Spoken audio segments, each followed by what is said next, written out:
to show you how to disassemble and assemble our system unit. I am Brian Arotza. I'm Ernesto Vicen.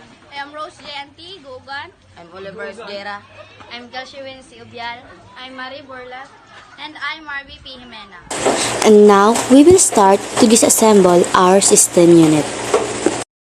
First thing that we need to do is to remove our jewel lid.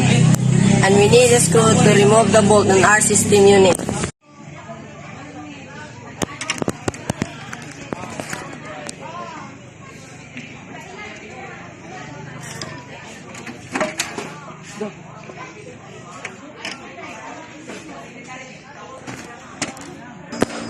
The second need to do is to remove our fan.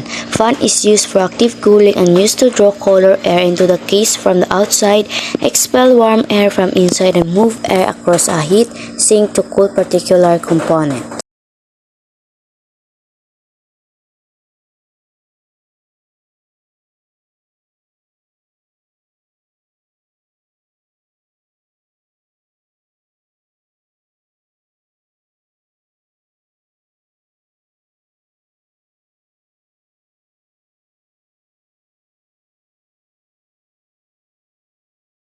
Next, we need to remove the wires. Wire is the electrotechnical component used to transport electricity, to transmit energy and information.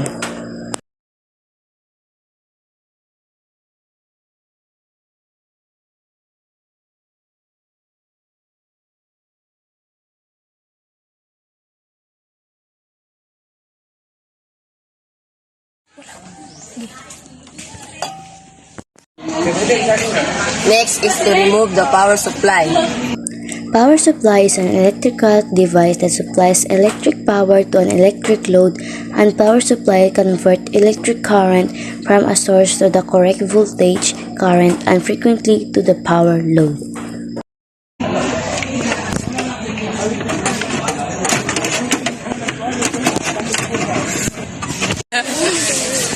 Next step we need to do is to remove the CD-DVD-ROM and hard drive. CD-CD-ROM is used to store the files permanently, which cannot be changed, write over, or erased. We can use DVD-ROM for allotment of large applications, which increase the size of CD-ROM disk.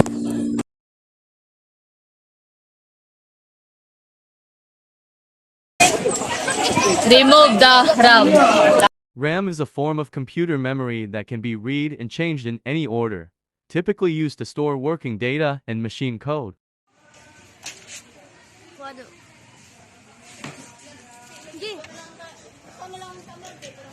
Next is we need to remove the CPU. Is the most important processor in a given computer. Its electronic circuitry executes instructions of a computer program, such as arithmetic, logic, controlling, and input-output operations. Remove the bolt in the motherboard.